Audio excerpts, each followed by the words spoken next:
യെശയ്യാ അധ്യായം 32. ഒരു രാജാവ് നീതിയോട് വാഴും, പ്രഭുക്കന്മാർ ന്യായത്തോട് അധികാരം നടത്തും. ഓരോരുത്തരും കാറ്റിനൊരു മറവും പിശറിനൊരു സങ്കേതവുമായി വരണ്ട നിലത്ത് നീർത്തോടുകൾ പോലെയും ക്ഷീണമുള്ള ദേശത്ത് ഒരു വമ്പാറയുടെ തണൽ പോലെയും ഇരിക്കും. കാണുന്നവരുടെ കണ്ണിന് മങ്ങുകയില്ല, കേൾക്കുന്നവർ ചെവി ശ്രദ്ധിക്കും. അവിവേകികളുടെ ഹൃദയം പരിജ്ഞാനം ഗ്രഹിക്കും. ദുഃഖന്മാരുടെ നാവ് തടവില്ലാതെ വ്യക്തമായി സംസാരിക്കും. ഭോഷനെ ഇനി ഉത്തമനം വിളിക്കുകയില്ല, ആഭാസനെ മഹാത്മാവെന്ന് പറയുകയുമില്ല. ഭോഷനും സംസാരിക്കും, വർഷത്വം ചെയ്തു യഹോവയ്ക്ക് വിരോധമായി അബദ്ധം സംസാരിച്ചും വിശപ്പുള്ളവരെ പട്ടിണിയിട്ടും ദാഹമുള്ളവർക്ക് പാനം മുടക്കിയും കൊണ്ട് അവൻ്റെ ഹൃദയം നീതിയോട് പ്രവർത്തിക്കും.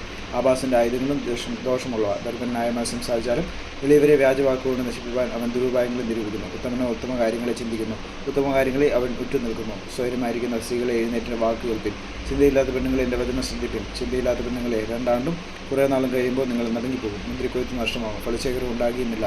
സ്വയമായിരിക്കുന്ന സ്ത്രീകളെ വിറപ്പിൻ, ചിന്തയില്ലാത്ത പെണ്ണുങ്ങളെ നടുങ്ങുവിൻ. വസ്ത്രം ഒടിഞ്ഞ് നഗ്നമാരാകുവിൻ, അരയിൽ രക്തമിട്ടുവിൻ. മനോഹരമായ വയലുകളെയും ഫലപുഷ്ടിയുള്ള മുന്തിരിവള്ളിയും ഓർത്ത് അവർ മാറത്തടിക്കും. എൻ്റെ ജനത്തിൻ്റെ ദേശത്ത് ഉല്ലസിച്ച നഗരത്തിലെ സകല സന്തോഷ ഭവനങ്ങളിലും മുള്ളും പരക്കാരെയും മുളയ്ക്കും. അരമന ഉപേക്ഷിക്കപ്പെടും, ജനപുഷ്ടിയുള്ള നഗരം നിർജ്ജനമായി തീരും. കുന്നും കാവൽ മാളികയും സദാകാലത്തേക്കും ഗുഹകളായി ഭവിക്കും. അവ കാട്ടുകഴുതകളുടെ സന്തോഷസ്ഥാനവും ആട്ടിൻകൂട്ടങ്ങളുടെ മേച്ചിൽപുറവുമായിരിക്കും. നഗരത്തിൽ നിന്ന് ആത്മാവിനെ നമ്മുടെ മേൽ പകരുവോളം തന്നെ. അപ്പോൾ മരുഭൂമി ഉദ്യാനമായി തീരും, ഉദ്യാനം വനമായി എണ്ണപ്പെടും. അന്ന് മരുഭൂമിയിൽ ന്യായം വസിക്കും, ഉദ്യാനത്തിൽ നീതി പാർക്കും. നീതിയുടെ പ്രവൃത്തി സമാധാനവും നീതിയുടെ ഫലം ശാശ്വത വിശ്രാമവും നിർഭയതയും ആയിരിക്കും. എൻ്റെ ജനം സമാധാന നിവാസത്തിലും നിർഭയവസ്തികളിലും സ്വൈര്യമുള്ള വിശ്രാമ സ്ഥലങ്ങളിലും പാർക്കും. എന്നാൽ വനത്തിൻ്റെ വീഴ്ചയ്ക്ക് കണ്ണഴ പെയ്യുകയും നഗരം അശേഷം നിലംപരിചാകുകയും ചെയ്യും. വെള്ളത്തിനരികത്തെല്ലാം വിതയ്ക്കുകയും കാളയും കഴുതിയും അഴിച്ചുവിടുകയും ചെയ്യുന്നവരെ നിങ്ങൾക്ക് ഭാഗ്യം.